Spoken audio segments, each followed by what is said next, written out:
Hello दोस्तों, welcome to arts वल्ला। स्वागत है आप सभी का आज के इस नए वीडियो में।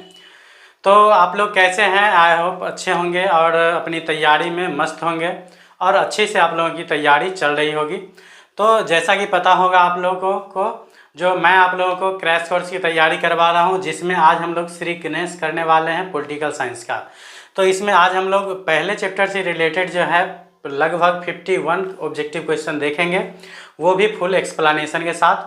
तो आप लोग वीडियो के अंत तक अगर देख लेते हैं तो पहला चैप्टर से रिलेटेड जो है एक भी क्वेश्चन आप लोगों के मन में डॉट नहीं रहेगा। तो चलिए हम शुरू करते हैं, बिल्कुल वन शॉट में देखने वाले हैं कंप्लीट एनालिसिस के साथ।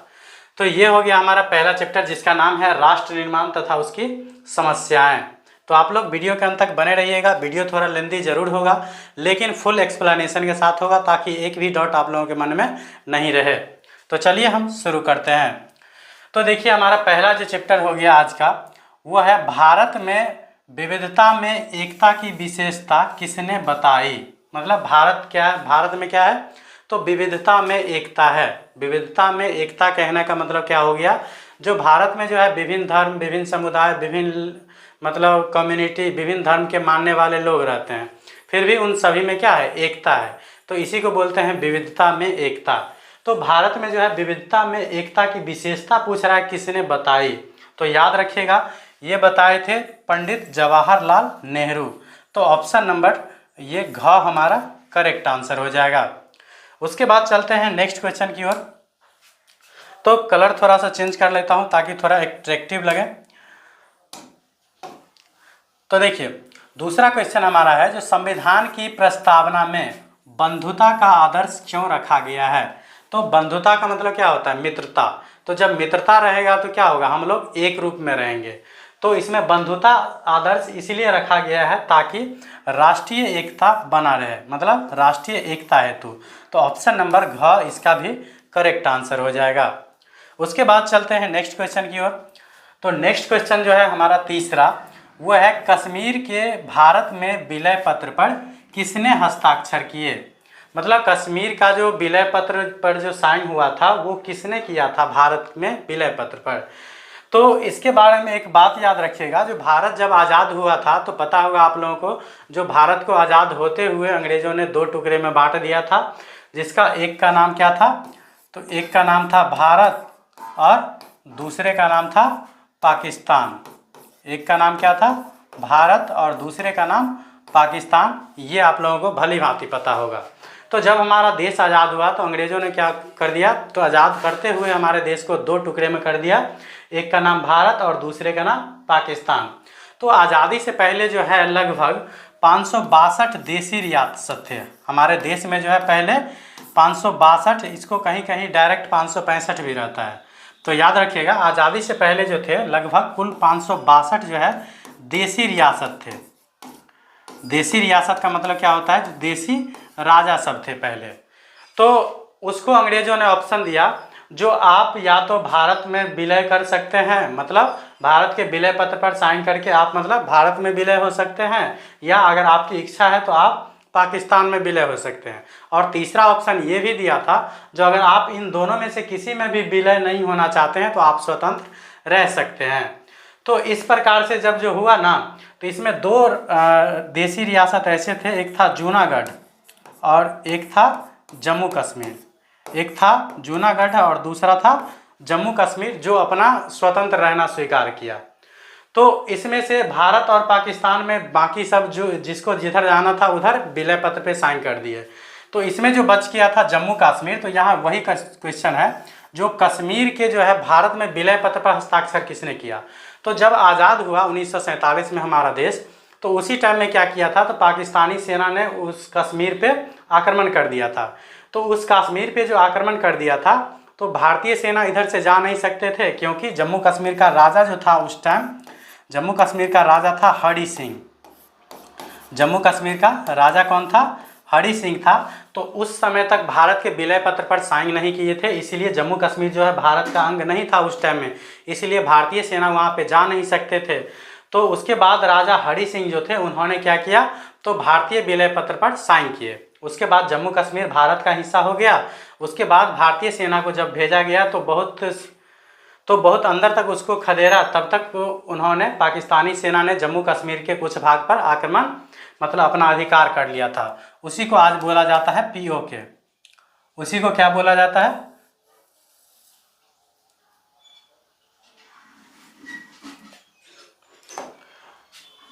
उसी को आज बोला जाता है POK, मतलब पाक ऑक्युपाइड कश्मीर। तो वही पूछ रहा था, जो कश्मीर के भारत में विलय पत्र पर साइन किसने किया था? तो याद रखिएगा राजा हरि सिंह ने, क्योंकि कश्मीर के राजा कौन थे? तो हरि सिंह। तो ऑप्शन नंबर घ इसका करेक्ट। आप लोग ये भी याद रख सकते थे, पूछेगा अगर आज़ादी से पहले जो भारत में कुल कितने देशी रियासत थे, तो एग्जैक्ट लगभग 562, कहीं कहीं 565 भी देता है, तो आप लोग ये याद रख सकते हैं। और पूछेगा कौन कौन से ऐसे राजा थे जो स्वतंत्र रहना चाहते थे, तो याद रखिएगा जूनागढ़ और जम्मू कश्मीर, जो बाद में जाके जूनागढ़ को जो है जनमत संग्रह के द्वारा भारत में मिलाया गया, और जम्मू कश्मीर के राजा जो हरि सिंह थे वो खुद मतलब क्या किए थे? तो भारत के विलय पत्र पे साइन किए थे। तो चलते हैं उसके बाद नेक्स्ट क्वेश्चन की ओर। तो नेक्स्ट क्वेश्चन हमारा 4 नंबर है, जो संविधान में भारत के किस राज्य को विशेष राज्य का दर्जा प्राप्त था? तो पता होगा आप लोगों को, भारतीय संविधान में जो है ये जम्मू कश्मीर को विशेष राज्य का दर्जा प्राप्त था। अगर पूछेगा किस अनुच्छेद के तहत, तो याद रखिएगा आप लोगों को अनुच्छेद 370 के तहत जो है जम्मू कश्मीर को विशेष राज्य का दर्जा प्राप्त था, जिसको ख़त्म कब किया गया?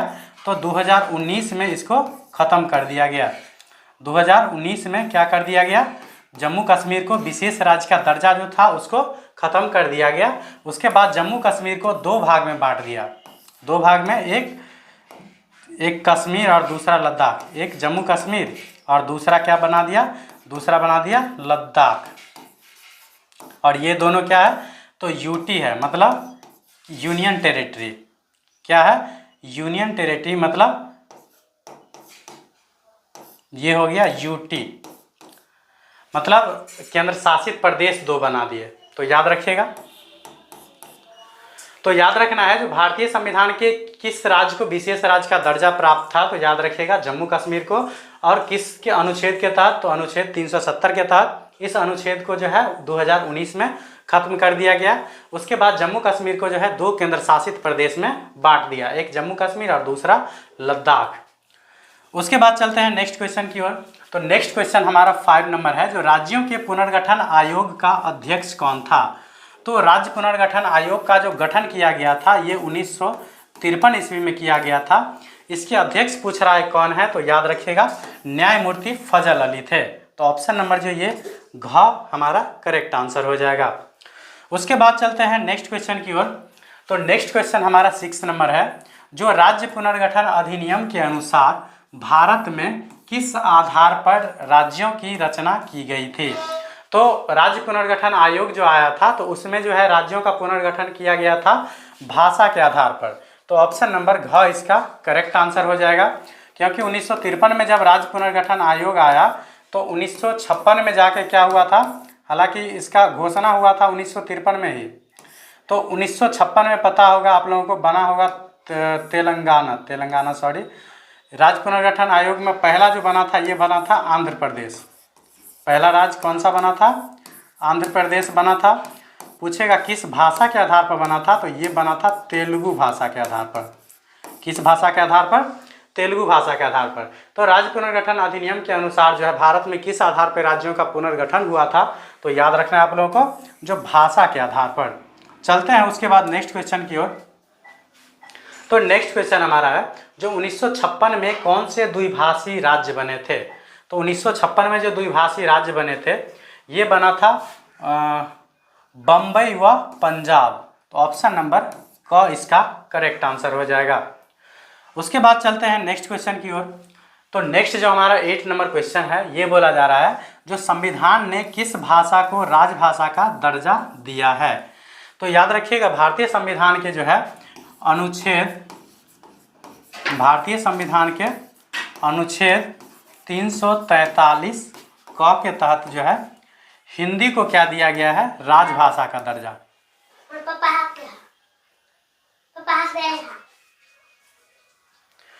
हिंदी को क्या दिया गया है? राजभाषा का दर्जा दिया गया है। तो याद रखिएगा ऑप्शन नंबर ख हमारा करेक्ट आंसर हो जाएगा। उसके बाद चलते हैं नेक्स्ट क्वेश्चन की ओर। तो नेक्स्ट क्वेश्चन हमारा 9 नंबर है, जो भाषाई आधार पर सबसे पहले किस राज्य की रचना हुई थी। तो भाषाई आधार पर जो सबसे पहला राज्य बनने वाला था वो कौन सा था, तो ये पहला था आंध्र प्रदेश। तो याद रखिएगा, अगर पूछ लिया जाए कौन भाषा के आधार पर बना था, तो ये बना था तेलुगु। किस भाषा के आधार पर बना था, तो ये बना था तेलुगु भाषा के आधार पे। नेक्स्ट क्वेश्चन हमारा है, जो भाषा को नहीं बल्कि सामरिक महत्व के तत्व को देखते हुए सबसे पहले किस राज्य की रचना हुई थी। तो भाषा के आधार पर नहीं, सामरिक महत्व को देखते हुए जो सबसे पहला राज्य बना था, ये बना था आप लोगों को, ये बना था ये बना था नागालैंड। तो ऑप्शन नंबर ख हमारा करेक्ट आंसर हो जाएगा। उसके बाद चलते हैं नेक्स्ट क्वेश्चन की ओर। तो नेक्स्ट क्वेश्चन हमारा है 11 का, जो गोवा जो है भारत संघ का राज्य किस वर्ष बना। तो गोवा जो भारत संघ का राज्य बना था, ये बना था 1987 में। तो ऑप्शन नंबर ख इसका करेक्ट आंसर हो जाएगा। नेक्स्ट क्वेश्चन देख लेते हैं। नेक्स्ट क्वेश्चन हमारा 12 नंबर है, जो भारत में लौह पुरुष के नाम से कौन जाने जाते हैं। लौह पुरुष के नाम से जाने जाते हैं ये सरदार वल्लभ भाई पटेल। इसको क्या बोला जाता है, तो इसको बोला जाता है आयरन मैन ऑफ इंडिया। क्या बोला जाता है, आयरन मैन ऑफ इंडिया, मतलब भारत का लौह पुरुष, जो कि याद रखिएगा भारत के पहले होम मिनिस्टर थे, मतलब गृह मंत्री।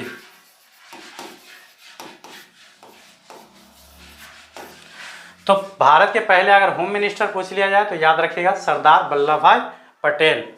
उसके बाद चलते हैं नेक्स्ट क्वेश्चन की ओर। तो नेक्स्ट हमारा 13 नंबर क्वेश्चन है, जो भारत के प्रथम राष्ट्रपति कौन थे। तो भारत के जो पहले राष्ट्रपति थे ये थे डॉक्टर राजेंद्र प्रसाद। तो ऑप्शन नंबर घ हमारा करेक्ट आंसर हो जाएगा। अगर पहले प्रधानमंत्री की बात पूछा जाए तो याद रखिएगा फर्स्ट पीएम जो थे ये थे पंडित जवाहरलाल नेहरू। उसके बाद सरदार पटेल क्या थे, तो मैंने बता दिया हूँ आप लोगों को, जो सरदार वल्लभ भाई पटेल जो थे वो कौन थे, तो भारत के पहले होम मिनिस्टर। कौन थे, होम मिनिस्टर। भारत के पहले होम मिनिस्टर मतलब गृह मंत्री कौन बने थे, तो ये बने थे सरदार पटेल। आप लोगों को कमेंट में बताना है,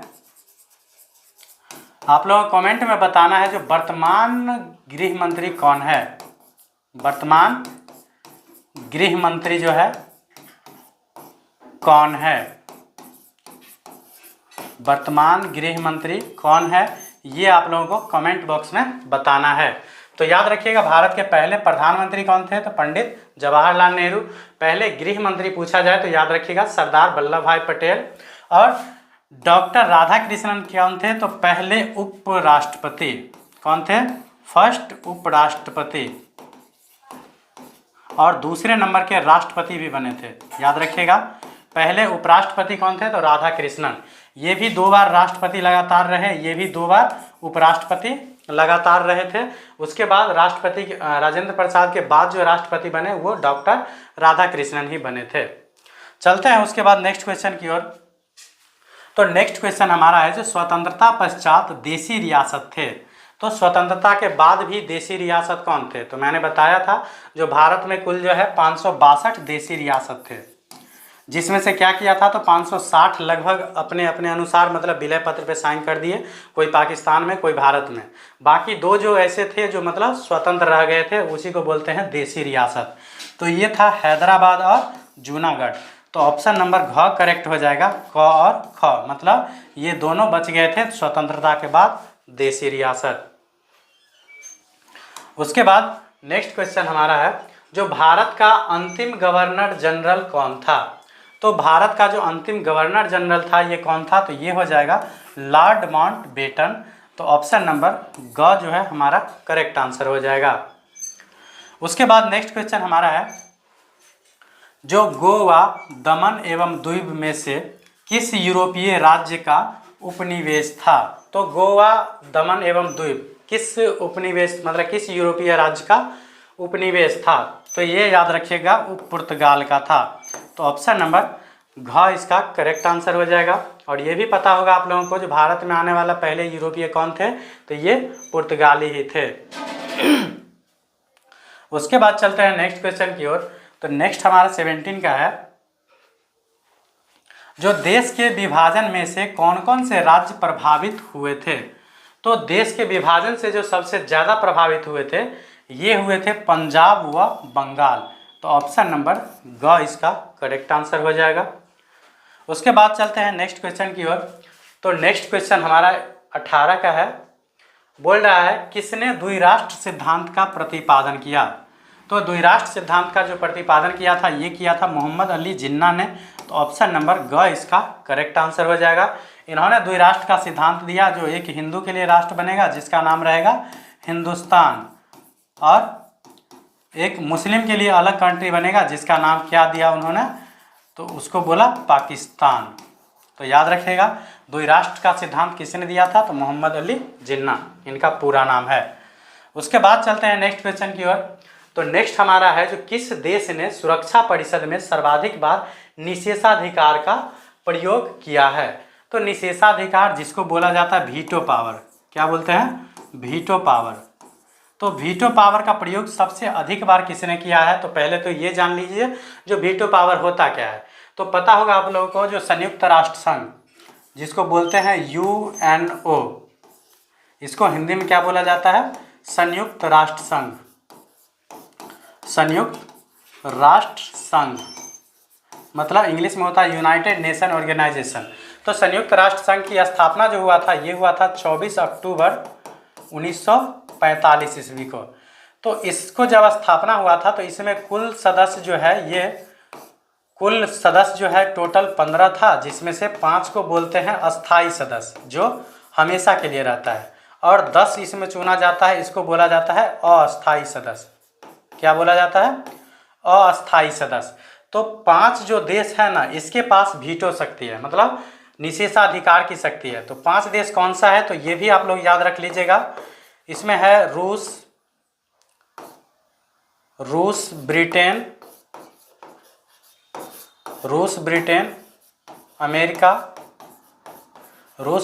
अमेरिका, उसके बाद होता है फ्रांस और चीन। ये काफ़ी इंपॉर्टेंट है जो मैं बता दिया हूँ अभी ही, इसको निश्चित रूप से याद रख लीजिएगा। जो संयुक्त राष्ट्र संघ की स्थापना कब हुआ था, तो 24 अक्टूबर 1945 में। पूछेगा संयुक्त राष्ट्र दिवस कब मनाया जाता है, तो 24 अक्टूबर को। पूछेगा इसमें कुल कितने सदस्य होते हैं, तो याद रखिएगा 15, जिसमें से 5 होता है अस्थाई और 10 क्या होता है, अस्थाई। इस 5 अस्थाई के पास क्या है, तो निषेधाधिकार है जिसको वीटो पावर बोलते हैं। तो जैसे मान लीजिए संयुक्त राष्ट्र संघ में कोई डिसीजन लेना हो तो उसमें सबकी सम्मति मतलब जरूरी होती है। इस 5 को अगर सम्मति होगा तो वो कानून पास होगा, अगर एक भी बोल दिया नहीं तो उसमें क्या हो जाएगा, नहीं हो जाएगा। तो वही नहीं बोलने वाले को बोलते हैं वीटो पावर, मतलब निषेधाधिकार का प्रयोग। तो यहाँ वही पूछ रहा है जो सुरक्षा परिषद में जो है निषेधाधिकार का प्रयोग सबसे अधिक बार किसने किया है, तो ये याद रखिएगा रूस। तो ऑप्शन नंबर ग इसका करेक्ट आंसर हो जाएगा। संयुक्त राष्ट्र के सुरक्षा परिषद में कुल 15 सदस्य होते हैं, याद रखिएगा। उसके बाद चलते हैं नेक्स्ट क्वेश्चन की ओर। जो ताशकंद समझौता कब हस्ताक्षर हुए, ताशकंद समझौता पर कब हस्ताक्षर हुए थे, तो याद रखिएगा पहली बात जो 1965 ईस्वी में हुआ था युद्ध भारत और पाकिस्तान के बीच युद्ध हुआ था 1965 में। इसी को मतलब सुलझाने के लिए 1966 में जो है ताशकंद समझौता हुआ था भारत और पाकिस्तान के बीच। तो ऑप्शन नंबर क हमारा करेक्ट आंसर हो जाएगा। तो इसमें पूछेगा साइन किस किस के बीच हुआ था, तो 1966 में जो है ये भारत के तरफ से कौन थे, तो भारत के तरफ से थे लाल बहादुर शास्त्री,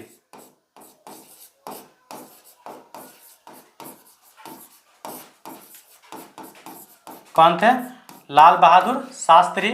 और पाकिस्तान के जो तरफ से थे, ये पाकिस्तान के तरफ से थे भुट्टो, याद रखिएगा, जिन्होंने साइन किए थे ताशकंद समझौता पे।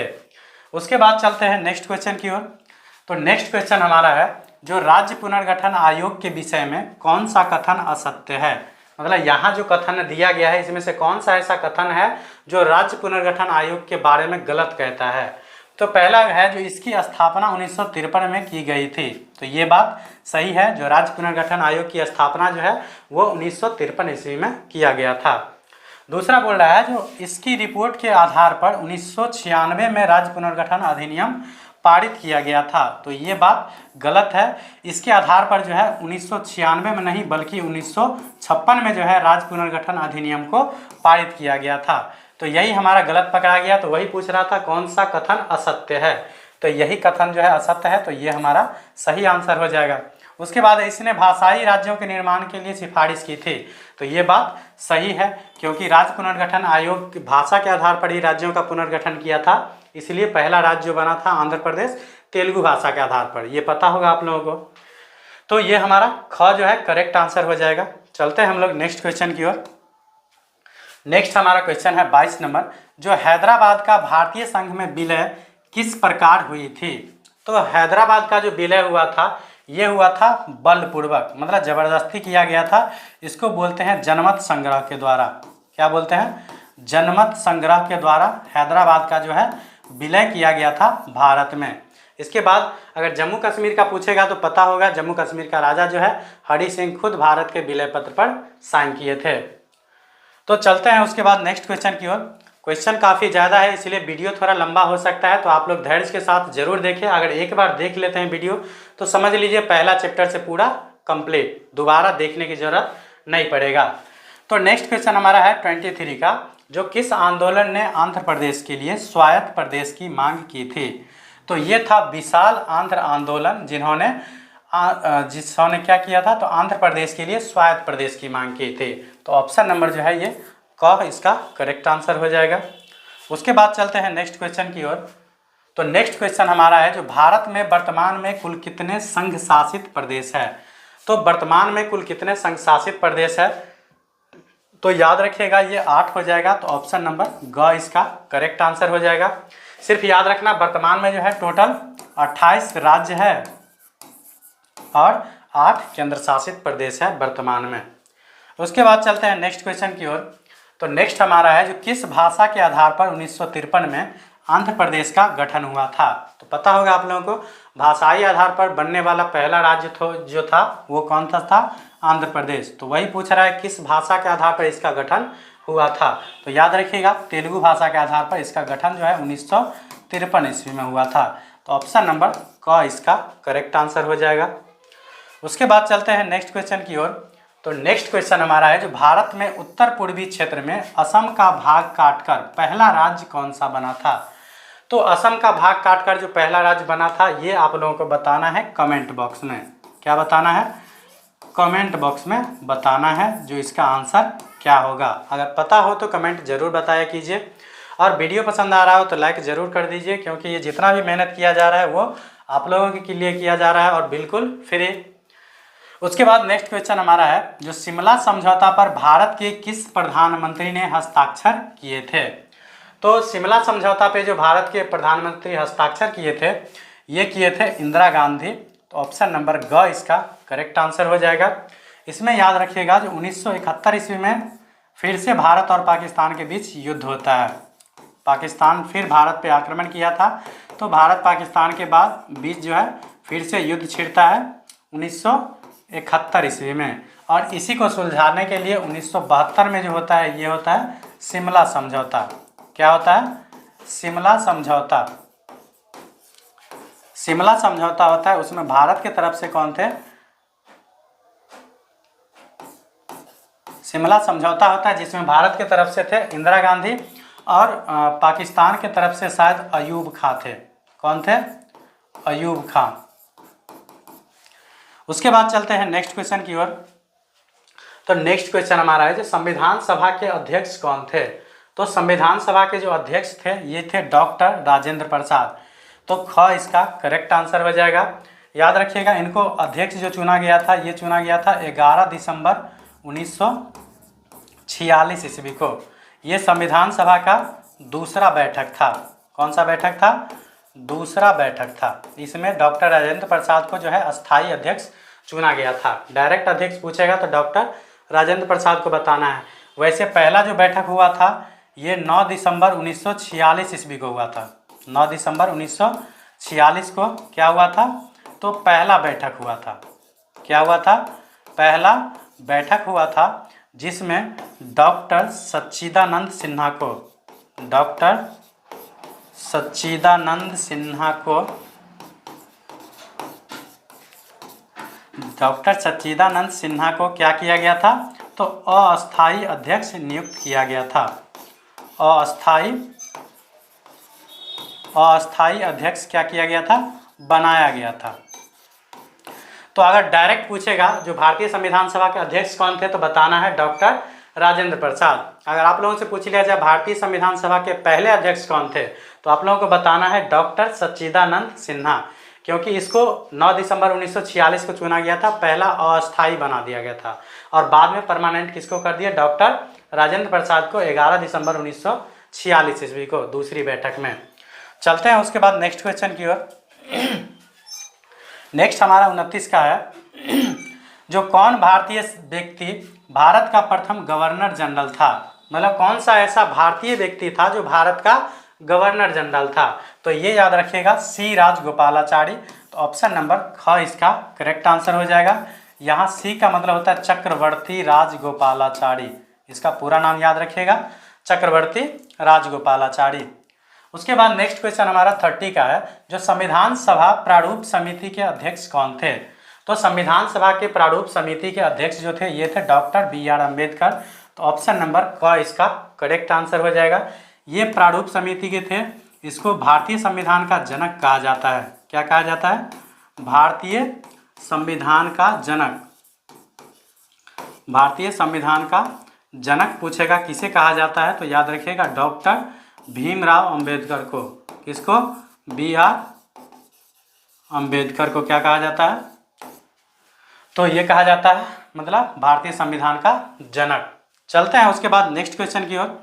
तो नेक्स्ट क्वेश्चन हमारा है, जो भारतीय राष्ट्रीय कांग्रेस के संस्थापक कौन थे? तो भारतीय राष्ट्रीय कांग्रेस के जो संस्थापक थे ये थे ए.ओ. ह्यूम। तो ऑप्शन नंबर ग इसका करेक्ट आंसर हो जाएगा। इसका पूरा नाम याद रखिएगा, एलन ऑक्ट्रोवियन ह्यूम। क्या था? Allan Octavian Hume. Allan Octavian Hume. Allan Octavian Hume इनका पूरा नाम था। इसको पक्षी वैज्ञानिक भी कहा जाता था। क्या कहा जाता है? पक्षी वैज्ञानिक भी कहा जाता है। और ये पहले मतलब अंग्रेज अधिकारी थे जिन्होंने क्या किए थे, तो भारतीय राष्ट्रीय कांग्रेस के स्थापना किए थे। अगर पूछ लिया जाए कब किया था, तो ये भी याद रख लीजिएगा आप लोग, 28 दिसंबर 1885 ईस्वी को स्थापना हुआ था भारतीय राष्ट्रीय कांग्रेस के। पूछ लिया जाए कहाँ हुआ था, तो ये हुआ था बॉम्बे में। कहाँ हुआ था? बॉम्बे में हुआ था। कहाँ पे? तो याद रखिएगा एक कॉलेज का नाम याद रखना है, गोकुलदास तेजपाल संस्कृत विद्यालय। गोकुलदास तेजपाल संस्कृत महाविद्यालय।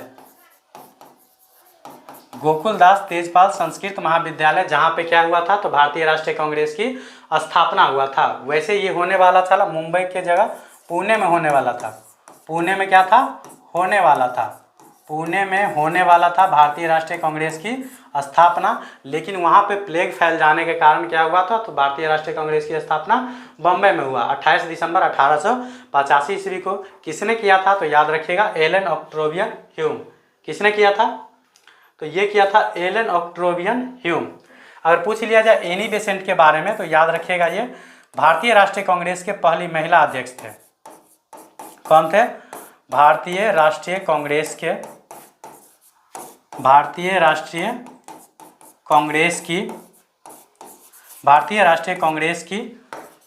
पहली महिला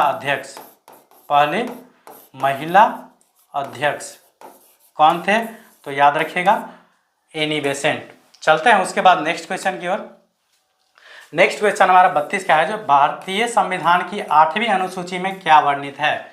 तो भारतीय संविधान की 8वीं अनुसूची में जो है याद रखिएगा इसमें भाषाओं की सूची है। इसमें अगर पूछ लिया जाए कुल कितना भाषा है, तो वर्तमान में जो है कुल कितना भाषा है? 22 भाषा है। कितना भाषा है? तो वर्तमान में कुल 22 भाषा है। याद रखना है वर्तमान में। और मूल में पूछा जाए तो मूल में कितना था, तो मूल में मात्र 14 भाषा था, जिसको बाद में संशोधन के द्वारा बढ़ाते बढ़ाते अभी कितना हो गया है, तो 22 भाषा हो गया है। इसमें याद रखना है जो अंग्रेजी नहीं है, कौन सी भाषा नहीं है, तो अंग्रेजी नहीं है। 8वीं अनुसूची में जो है अंग्रेजी नहीं है, ये आप लोगों को याद रखना है, काफ़ी ज़रूरी है, क्योंकि जितना भी आप पॉपुलर भाषा देखते हैं वो सभी जो है भारतीय संविधान के 8वीं अनुसूची में वर्णन है, लेकिन पॉपुलर भाषा में एक अंग्रेजी ऐसा भाषा है जो भारतीय संविधान की 8वीं अनुसूची में नहीं है। तो पूछ देता है कभी कभी जो निम्नलिखित में से कौन सी भाषा है जो भारतीय संविधान के 8वीं अनुसूची में नहीं है, तो उसमें से अंग्रेजी आप लोगों को ऑप्शन में जरूर मिलेगा। तो याद रखिएगा अंग्रेजी जो है भारतीय संविधान के 8वीं अनुसूची में नहीं है। चलते हैं उसके बाद नेक्स्ट क्वेश्चन की ओर। नेक्स्ट क्वेश्चन हमारा है जो भाषा के आधार पर बनने वाला पहला राज्य कौन सा है। तो पता होगा भाषा के आधार पर बनने वाला जो पहला राज्य कौन सा है, तो ये हो जाएगा आंध्र प्रदेश। इसका गठन जो है 1953 में हुआ था। पूछ लिया जाए किस भाषा के आधार पर, तो ये भी मैंने आप लोगों को 2-3 बार रिपीट कर चुका हूँ, फिर भी बता देता हूँ, तेलुगु भाषा के आधार पर इसका गठन हुआ था। चलते हैं उसके बाद नेक्स्ट क्वेश्चन, जो भारत में कुल कितने राज्य है। तो भारत में जो है वर्तमान में कुल कितने राज्य है, ये भी आप लोगों को बताना है कमेंट में, क्योंकि ये सिंपल क्वेश्चन है। तो मैं उम्मीद करता हूँ कि निश्चित रूप से जितने भी लोग वीडियो को देखेंगे उसको निश्चित रूप से कमेंट में बताएंगे जो भारत में वर्तमान में कुल कितने राज्य है और नवीनतम राज्य कौन सा है, और नवीनतम राज्य कौन सा है, नवीनतम राज्य कौन सा है, ये भी बताने की कृपा जरूर करें, क्योंकि नया राज्य जो बना है वो कौन सा है। चलते हैं उसके बाद नेक्स्ट क्वेश्चन की ओर। नेक्स्ट हमारा है 35 का, जो राज्य पुनर्गठन आयोग की स्थापना कब हुई थी। तो राज्य पुनर्गठन आयोग की स्थापना जो हुआ था ये 1953 ईस्वी में। 1953 में क्या हुआ था, स्थापना। उसके बाद 1955 में रिपोर्ट सौंपा था। क्या किया था, 1955 में रिपोर्ट सौंपा गया था। उसके बाद 1956 में जो है इसको क्या किया गया था, तो पारित किया गया था। 1956 में क्या किया गया था, पारित किया गया था। ये आप लोगों को जरूर याद रखना है, क्योंकि अगर पूछ लिया जाए भारतीय राज्य पुनर्गठन आयोग की गठन कब हुआ था या स्थापना कब हुआ था, तो 1953 ईस्वी में। अगर पूछ लिया जाए पारित कब किया गया था, तो ये बताना है आप लोगों को 1956 ईस्वी में। और पूछेगा राज्य पुनर्गठन आयोग का जो है रिपोर्ट कब सौंपा गया, तो ये भी याद रख लीजिएगा 1955 ईस्वी में अपना रिपोर्ट सौंपा था। उसके बाद नेक्स्ट क्वेश्चन है, जो भारत के प्रथम उपराष्ट्रपति कौन थे। तो भारत के पहले उपराष्ट्रपति थे, ये पता होगा आप लोगों को, डॉक्टर एस राधाकृष्णन। तो ऑप्शन नंबर ख इसका करेक्ट आंसर हो जाएगा। इसी के जन्म दिवस पे हम लोग 5 सितंबर को क्या मनाते हैं, तो 5 सितंबर को पता होगा टीचर्स डे मनाते हैं। क्या मनाते हैं, टीचर्स डे मनाते हैं। चलते हैं उसके बाद नेक्स्ट क्वेश्चन की ओर। तो नेक्स्ट क्वेश्चन हमारा है 37 का, जो 1942 ईस्वी में गांधी जी द्वारा चलाया गया आंदोलन था। मतलब 1942 में जो है गांधी जी द्वारा कौन सा आंदोलन चलाया गया था, तो ये याद रखिएगा भारत छोड़ो आंदोलन। तो ऑप्शन नंबर ख इसका करेक्ट आंसर हो जाएगा। और इसी आंदोलन के दौरान गांधी जी ने एक नारा दिए थे, करो या मरो का। क्या नारा दिए थे, करो या मरो का, करो या मरो। पूछेगा गांधी जी ने करो या मरो का नारा किस आंदोलन के दौरान दिया गया था, तो याद रखिएगा भारत छोड़ो आंदोलन के दौरान। पूछेगा कब हुआ था, तो याद रखना है 1942 ईस्वी में। उसके बाद नमक आंदोलन पता होगा, दांडी मार्च जो 1930 ईस्वी में हुआ था। सविनय अवज्ञा आंदोलन की बात करें तो ये भी 1930 ही में होगा, क्योंकि नमक आंदोलन से ही जुड़ा था सविनय अवज्ञा आंदोलन। उसके बाद चलते हैं नेक्स्ट क्वेश्चन की ओर। तो नेक्स्ट क्वेश्चन हमारा 38 का है, जो भारत के प्रथम प्रधानमंत्री कौन थे। तो भारत के पहले प्रधानमंत्री थे ये पंडित जवाहरलाल नेहरू। तो ऑप्शन नंबर ग इसका करेक्ट आंसर हो जाएगा। उसके बाद चलते हैं नेक्स्ट क्वेश्चन की ओर। तो नेक्स्ट क्वेश्चन हमारा है, मुस्लिम लीग की स्थापना कब हुई थी। तो मुस्लिम लीग की स्थापना जो है ये याद रखना है आप लोगों को, ये हुआ था 30 दिसंबर 1906। कब हुआ था, 30 दिसंबर 1906 ईस्वी को हुआ था मुस्लिम लीग की स्थापना। पूछ लिया जाए कहाँ हुआ था, तो याद रखना है बांग्लादेश की राजधानी ढाका, बांग्लादेश की राजधानी जो है, बांग्लादेश की राजधानी ढाका में हुआ था मुस्लिम लीग की स्थापना। तो ये भी आप लोगों को याद रखना है। उसके बाद चलते हैं नेक्स्ट क्वेश्चन की ओर। तो नेक्स्ट है 1885 ईस्वी में किस राजनीतिक दल की स्थापना हुई थी। तो अभी जस्ट मैंने आप लोगों को काफ़ी डिटेल में बता दिया हूँ। जो 1885 ईस्वी में किसका स्थापना हुआ था, तो ये हुआ था भारतीय राष्ट्रीय कांग्रेस का। तो ऑप्शन नंबर ए इसका करेक्ट आंसर हो जाएगा।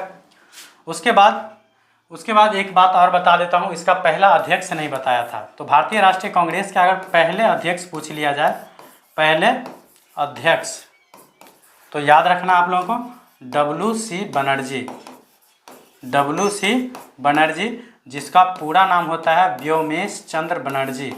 क्या होता है? व्योमेश चंद्र बनर्जी, व्योमेश चंद्र बनर्जी। ये आप लोगों को याद रखना है, क्योंकि मैंने बताया था भारतीय राष्ट्रीय कांग्रेस की स्थापना जो है 28 दिसंबर 1885 ईस्वी में हुआ था, बम्बई में हुआ था। काफ़ी डिटेल में बता दिया हूँ, जरूर याद रख लीजिएगा। पॉलिटिकल साइंस के लिए काफ़ी इंपॉर्टेंट क्वेश्चन है, एकदम वीवी है। उसके बाद चलते हैं नेक्स्ट क्वेश्चन की ओर। तो नेक्स्ट हमारा है जो किस देश का संविधान विश्व का सबसे बड़ा संविधान है। तो विश्व का सबसे बड़ा जो संविधान है वो हमारा प्यारा देश भारत का है। तो याद रखिएगा, भारत का संविधान दुनिया का सबसे बड़ा लिखित संविधान है। भारतीय संविधान क्या है? तो विश्व का सबसे बड़ा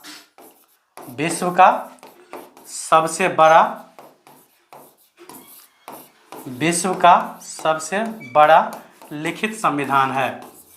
विश्व का सबसे बड़ा लिखित संविधान किसका है? तो याद रखिएगा भारत का। किसका है? भारत का। उसके बाद एक बात याद रखिएगा, जो ब्रिटेन का संविधान, ब्रिटेन या जिसको इंग्लैंड बोलते हैं, ब्रिटेन का संविधान जो है ये कैसा है? तो अलिखित है। याद रखिएगा, ब्रिटेन का संविधान कैसा है? तो अलिखित है। इसका संविधान जो है लिखित नहीं है। क्या है? अलिखित। और याद रखिएगा, इसका संविधान जो है सबसे पुराना भी है, सबसे ओल्ड।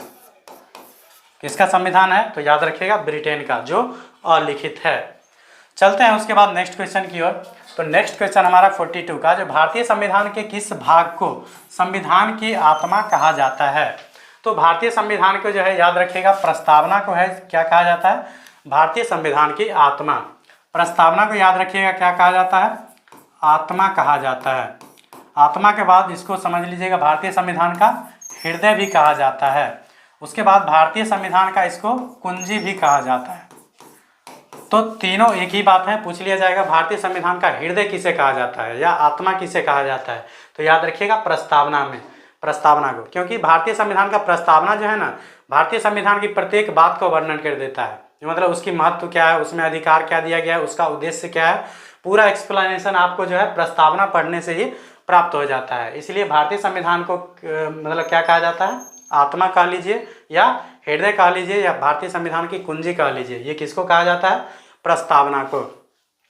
तो ये तो मान लीजिए सबको पता रहता है। अगर पूछ लिया भारतीय संविधान की प्रस्तावना को जो है, मतलब प्रस्तावना को भारतीय संविधान की आत्मा किसने कहा था, तो ये याद रखिएगा, ये कहा था ठाकुरदास भार्गव। कौन बताए थे? ये बताए थे ठाकुरदास भार्गव, जो एक व्यक्ति थे जिन्होंने प्रस्तावना को क्या कहा था? तो भारतीय संविधान की आत्मा कहा था। उसके बाद एक होता है अनुच्छेद 32। अनुच्छेद 32 इसको B.R. अम्बेडकर ने क्या कहा था? तो इसको कहा था भारतीय संविधान की आत्मा। क्या कहा था? भारतीय संविधान की आत्मा। भारतीय संविधान की आत्मा। पूछेगा अनुच्छेद 32 को जो है भारतीय संविधान की आत्मा किसने कहा था? तो याद रखिएगा डॉक्टर भीमराव अंबेडकर। बाकी इतना पर्याप्त है एक्सप्लेनेशन। चलते हैं उसके बाद नेक्स्ट क्वेश्चन की ओर। तो नेक्स्ट क्वेश्चन हमारा 43 का है, जो निम्नलिखित में से कौन सा राज्य उत्तर पूर्वी भारत की 7 बहनों में शामिल नहीं है। तो उत्तर पूर्वी राज्य में जैसे भारत को जब ऐसे देखिएगा आप लोग, तो इस प्रकार से कुछ बनावट आप लोगों को नजर आएगा। तो ये जो इधर वाला जो राज्य रहता है ना, इसी को बोलते हैं पूर्वी हिस्सा। क्या बोलते हैं? पूर्वी भाग। इसमें टोटल 7 राज्य आता है। कितना राज्य आता है? 7 राज्य आता है। इसी को बोलते हैं 7 बहनों का राज्य। इसी को क्या बोलते हैं?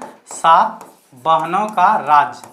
इसी को बोलते हैं 7 बहनों का राज्य। अगर पूछ लिया जाए कौन कौन आता है तो ये याद रखिएगा, पहला आता है असम, उसके बाद मेघालय, असम मेघालय, उसके बाद हो गया त्रिपुरा, उसके बाद हो गया मिजोरम,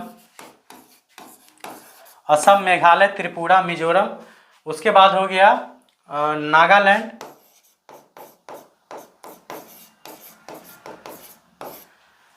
नागालैंड, उसके बाद इसमें 5 हो गया, 2 राज्य और छूट रहा है तो याद रखिएगा उत्तराखंड जो है इसमें से नहीं आता है, तो ऑप्शन नंबर घ इसका करेक्ट आंसर हो जाएगा।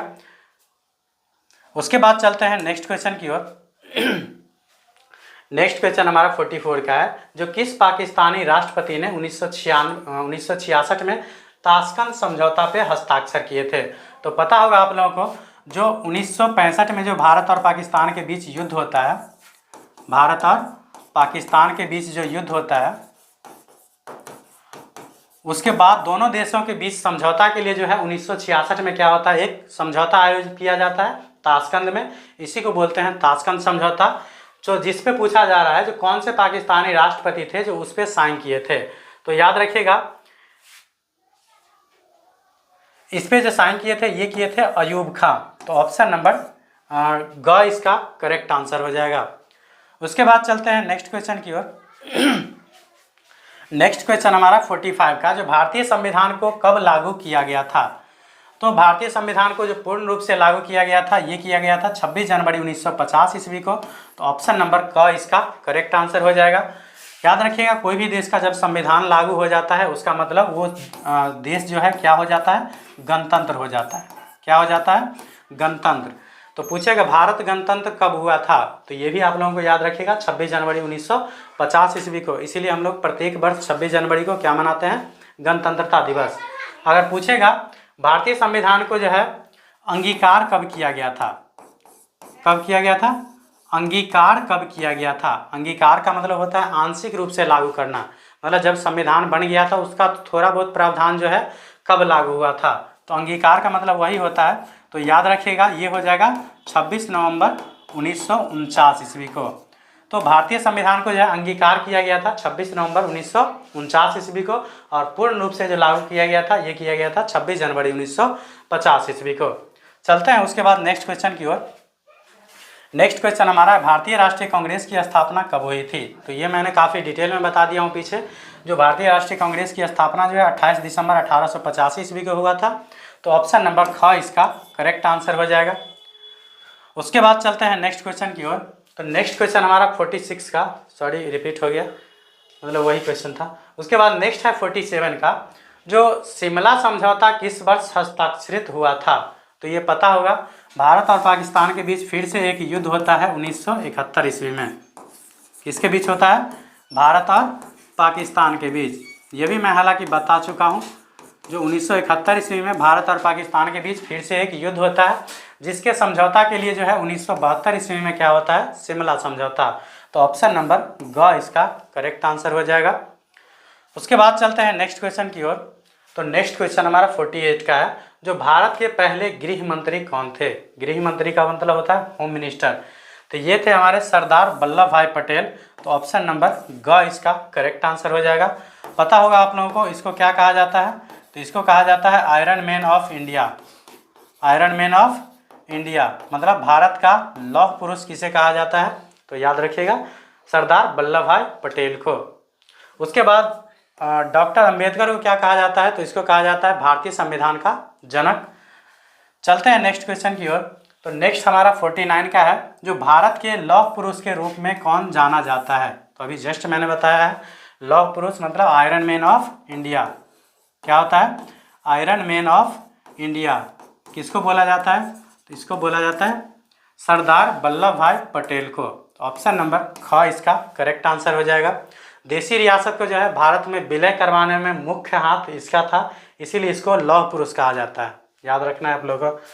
चलते हैं उसके बाद नेक्स्ट क्वेश्चन 50 है, संविधान सभा के प्रारूप समिति के अध्यक्ष कौन थे। तो संविधान सभा के प्रारूप समिति के जो अध्यक्ष थे ये थे डॉक्टर बी आर अम्बेडकर। तो ऑप्शन नंबर क इसका करेक्ट आंसर हो जाएगा। उसके बाद चलते हैं आज के लास्ट क्वेश्चन की ओर। तो लास्ट क्वेश्चन हमारा है 51 का, जो भारत और पाकिस्तान ने सिंधु नदी जल समझौते पर हस्ताक्षर कब किए थे। तो भारत और पाकिस्तान के बीच सिंधु जल समझौता जो हुआ था, ये हुआ था 1960 ईस्वी में। पता होगा आप लोगों को, सिंधु एक नदी है जो मैक्सिमम तो पाकिस्तान में ही पड़ता है। तो इसके लेकर मतलब इसके जल को, मतलब सिंधु और इसके जो 5 सहायक नदी है, इसके जो 5 सहायक नदी है कौन कौन, तो इसके 5 सहायक नदी है झेलम, चिनाब, उसके बाद कुछ नहीं।